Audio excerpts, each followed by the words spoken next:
Hello, guys. Welcome back to this week's episode of the No Food Rules News. We took last week off, and I feel like it's been a lifetime since I've sat here and chatted with you guys. So I'm super excited to be back.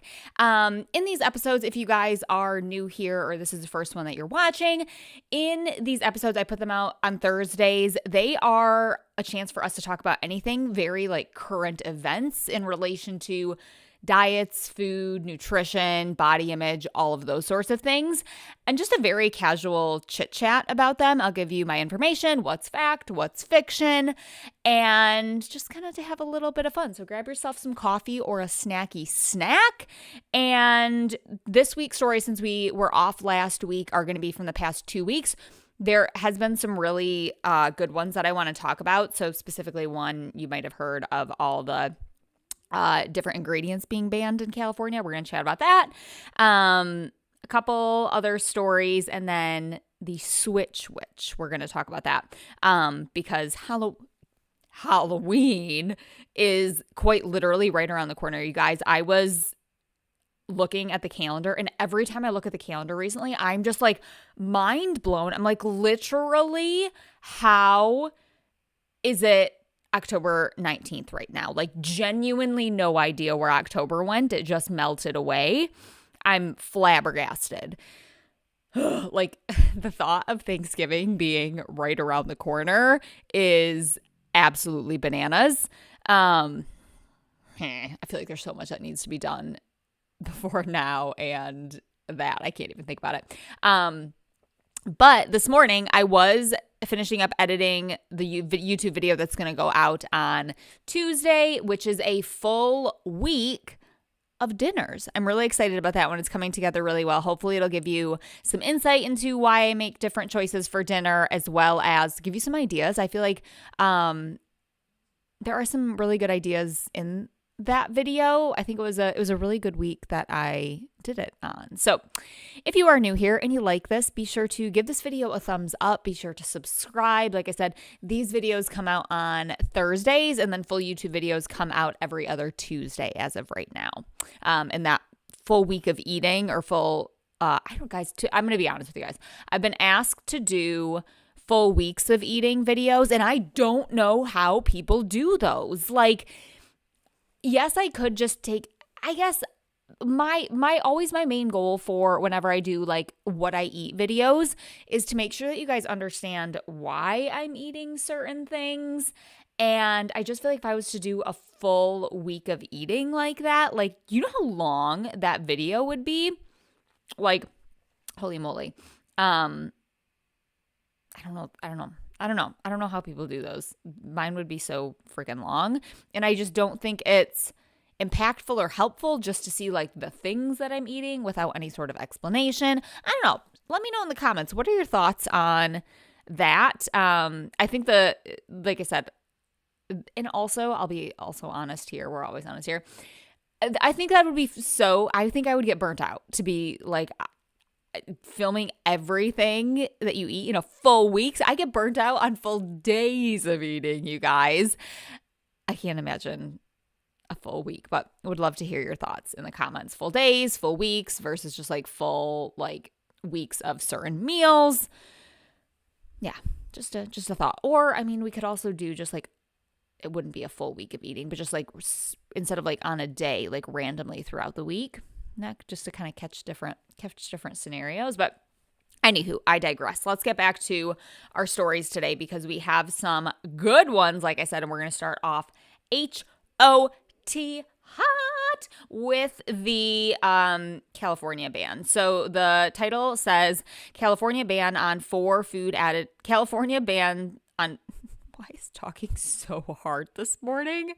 California ban on 4 food additives sparks outrage, a slippery slope. So the article says California signed a bill on Saturday prohibiting the sale of food containing 4 chemicals commonly found in cereals, candy, and soft drinks. The 4 ingredients are already banned in the European Union due to research linking them to cancer, reproductive issues, in other health problems. So at first glance, we see this and we're like, holy shiitake mushrooms, like this is really scary. What are we even eating?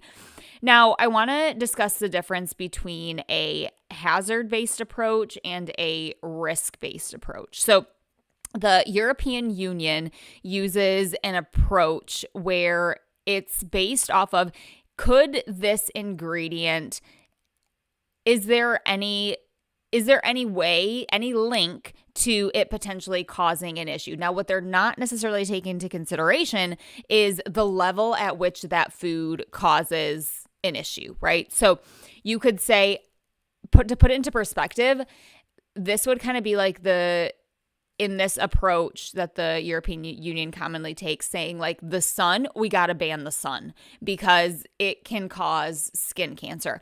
Now, it's not taking into account like the proactive measures, like limiting your time in the sun, putting sunscreen on. That's more of like the realistic approach to it. But they're not necessarily taking all those things into consideration. And one approach is not necessarily right or wrong necessarily. I think one is much more realistic than the other one, but I just want to explain them both to you guys. So in the US, a lot of times we take a more realistic approach where it says, okay, if using our sun example, if the sun causes cancer, well, how often do you have to be in the sun for that to actually, is it mean someone can't step outside? Or is it more, let's set guidelines around maybe the amount of time that we spend in the sun, and then also like having sunscreen available, right? So to kind of put that into perspective, let's talk about like the red dye of it all, if you will. That's a very, very common one that people talk about. The European Union, their approach would say like, okay, red dye has been linked to XYZ. The US, like, okay, then they would ban it. The US would say, okay, red dye potentially has a link to XYZ. Let's look at that a little bit more. Is it correlation? Is it causation? Or is it at what dose, right? The amount of red dye that someone would have to eat, is that the amount that's in our cereals and whatnot? And I wish I had the specific stat. I want to say it's 15 bowls. You'd have to eat 15 bowls of 15 point some bowls of Fruit Loops to reach the limit a day to reach the limit of to reach the limit of what the standard is that food dyes can be added to food, knowing that limit is also 100 times roughly less many times than the actual amount that's could potentially cause any issue. So that's how the US typically regulates things, is more of like a realistic approach. Like, is this actually going to potentially cause harm in the realistic way that we eat it?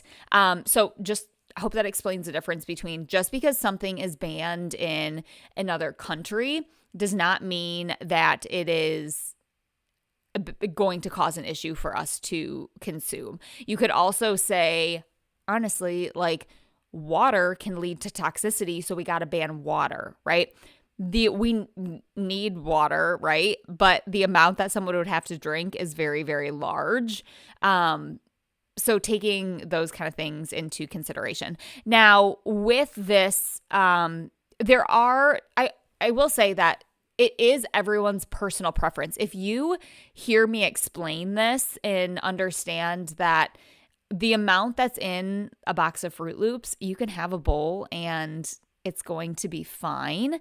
If you hear me say this and you're like, well, I would still prefer not to even risk it and not consume that, you have that permission, right? You have autonomy in your food choices, and that's fine. And that can absolutely be, I talk a lot about the difference between a food rule and a food preference, and that can absolutely be a food preference that you have just to not consume some of those ingredients.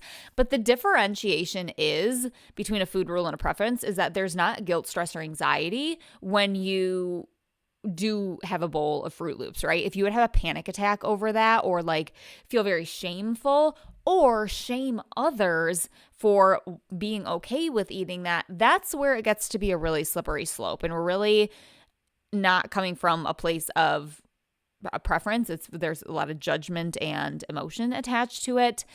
So it's okay if you're like, I would still prefer to not consume food dyes, but I do think it's very, very critical for us to understand that it is a safe thing for us to have in our food in the amounts that they're at, and also not to shame other people who consume those foods, because a lot of times people may only have access to those foods. That's a whole other thing to talk about, food accessibility. But I hope that helps explain the difference between ingredients being banned. And with this, I mean, all of the reformulation and everything that's going to have to happen, there is the likelihood that it can raise food costs, reduce shelf stability.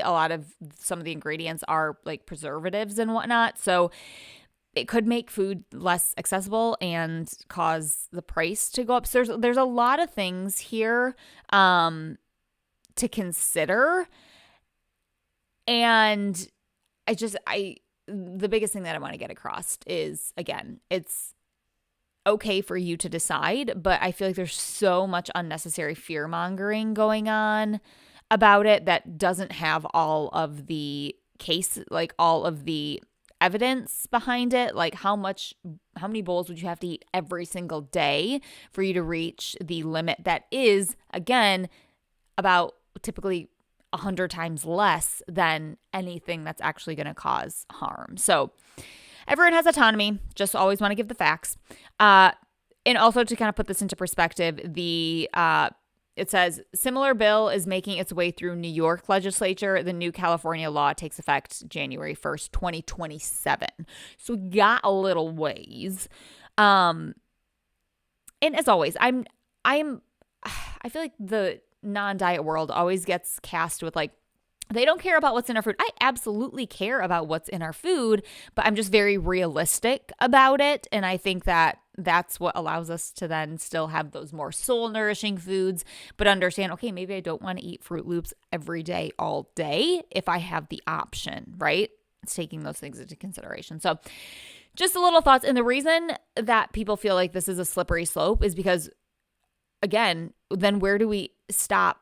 Where do we end with banning things? Do we ban the sun? Do we ban, we think like cigarettes aren't banned. I did think I saw an article recently about that was going through legislature, but alcohol is not banned. That is quite literally a toxic substance. Like, it gives picking and choosing, and that's where the whole slippery slope comes in. So I hope that was helpful. Hopefully that cleared up some things for you, especially when you scroll through social media and see people talking all about like, this is banned in another country, or this is going to kill you. Like, let's put this into perspective here. Okay. Story number 2 we've got is about Pamela Anderson. It says Pamela Anderson's bold no makeup look and the natural beauty revolution. So I feel like a lot of celebrities have been doing this lately. It says Anderson opened up about not wearing makeup to Passion Ferris Week. Paris Fashion Week. Wow, talking hard today, guys. Watch out. Events in an interview with Vogue France. She says she doesn't want to compete with the clothes. So she also said, which I really love, she said, you kind of have to challenge beauty sometimes. And she says, I'm not trying to be the prettiest girl in the room. I just feel like it's freedom. It's relief. So I can see how this would feel very freeing to her, especially after years of just being like always having eyes on you and being looked at. I do think it's important to recognize whenever we see, because like I said, I do think that there's a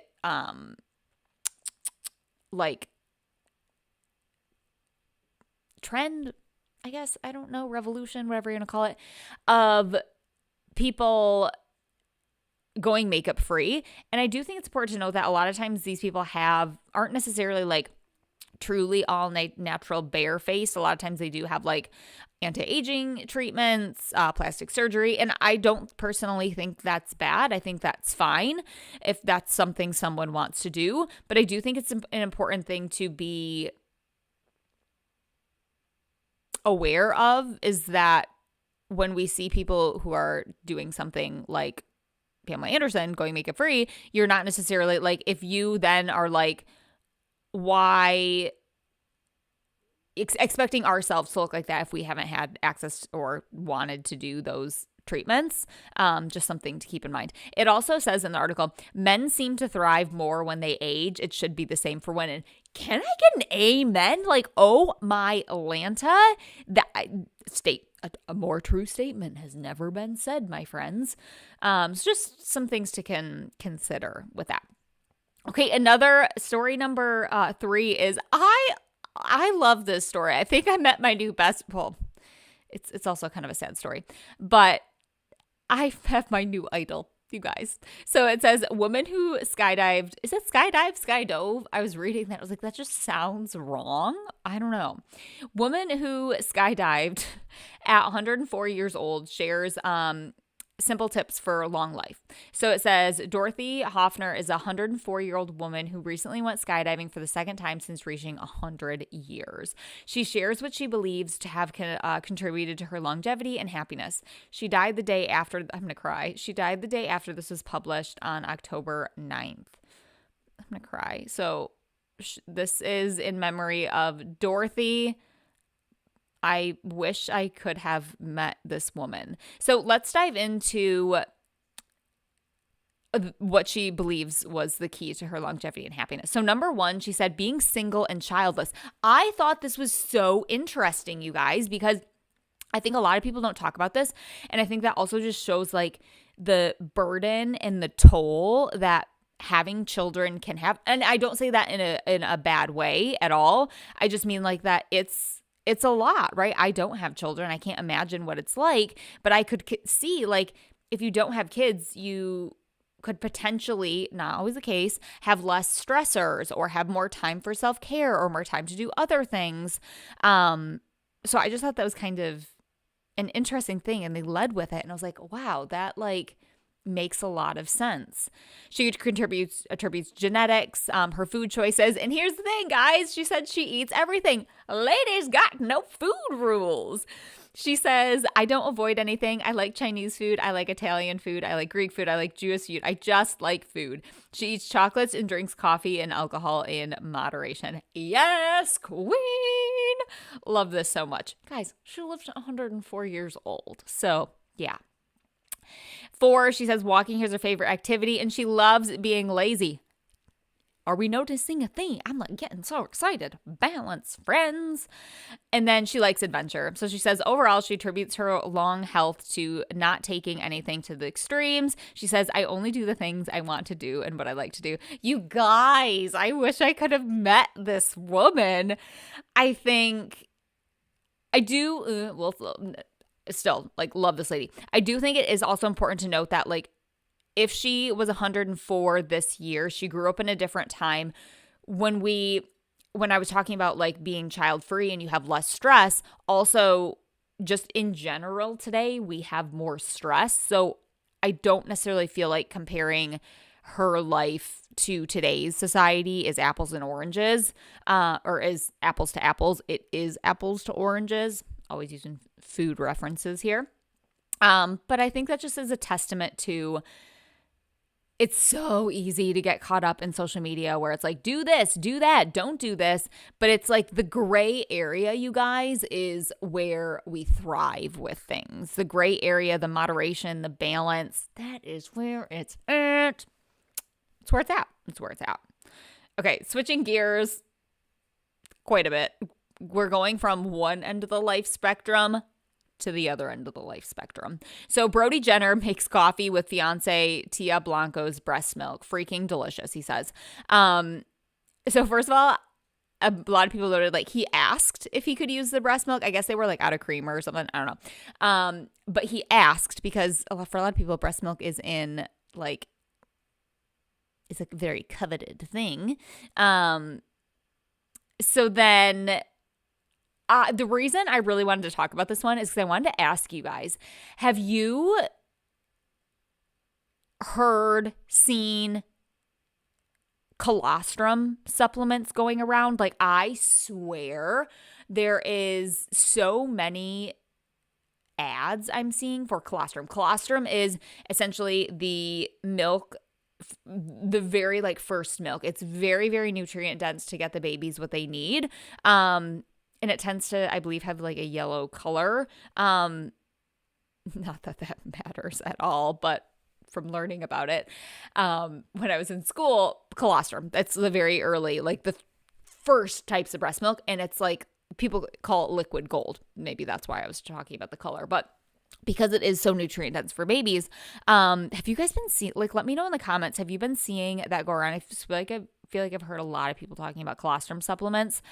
The peer for drinking human breast milk, the peer reviewed evidence is lacking. So just from like okay, well, maybe like, again, we're not necessarily comparing breast milk for babies, it being the like a fabulous source of nourishment, to adults being apples to apples here. There's a difference. Adults have different needs. The breast milk is actually fascinating. Sentence you probably didn't think you were going to hear today, but it truly is. I mean, it changes and morphs throughout, like, as the baby grows. I think it's fascinating. I will say, I do think that fed is best. I think breastfeeding could be a fabulous experience. But I think bottom line, just like we don't judge people if they eat Fruit Loops, I think we shouldn't judge people based on what choices they make. Just my own thoughts. Human bodies change, our enzymes change. Yeah. Anywho. But yeah, I just wanted to kind of say that to get your take on colostrum supplements. Have we been seeing those? And then also just to be wary of, because when you think about it, in theory, like, oh, it's so nourishing for babies, like, why are we not drinking this too? But just because something theoretically makes sense doesn't mean it necessarily makes sense to do. So I just wanted to chat about that. Okay, our last story that we have today is about the switch witch. So it says, quote unquote, horrible parents, mom and dad get shamed after sharing their Halloween candy tradition. So they are a health coach, and it says they choose 5 pieces of Halloween candy to keep. They have their kids choose 5 pieces. Then she places the remaining treats in a bucket and leaves it on the porch. When her daughter is sleeping, the switch witch takes the sweets and deposits a toy in the place. So essentially, what the switch witch is like, you allow your kids to keep a couple pieces of Halloween candy and then you get rid of the rest of it. First of all, I want to address, I just don't think it's ever okay to shame someone regardless of what you believe in. Like, do I agree with this? No. But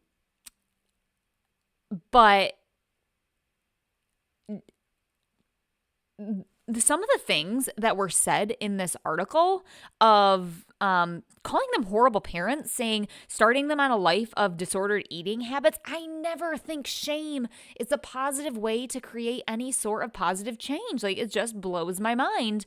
I do want to think that, like, they're coming from a good place of, I don't want to hop my kids up on necessarily sugar. I do think that, like I said, there's a more positive way to be able to do this, to talk to our kids about this.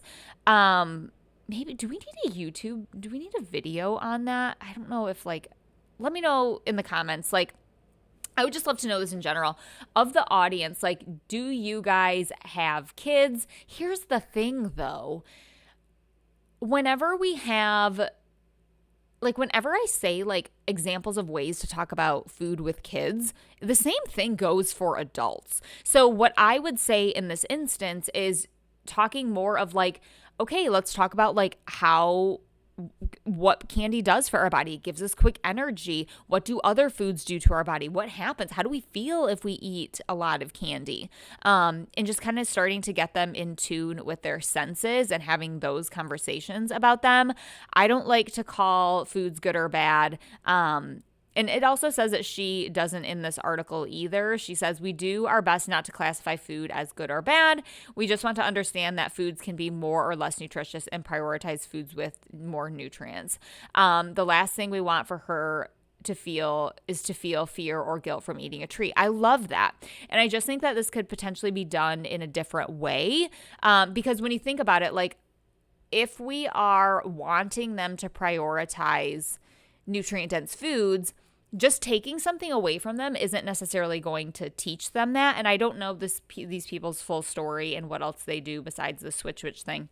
But I think that having those, if we want to instill that in them, then we have to teach them. We have to explain. And honestly, that is a big reason why a lot of the members in my program, the society, are doing the work, is because in order to be able to instill that in younger generations, we have to do that ourselves, right? So if you're needing help with that, I'll put a link to the society in the description of how do I even learn to find balance and moderation, because we have to do that first in order to be able to pass that on to our kiddos. So that would be my recommendation for how to navigate that.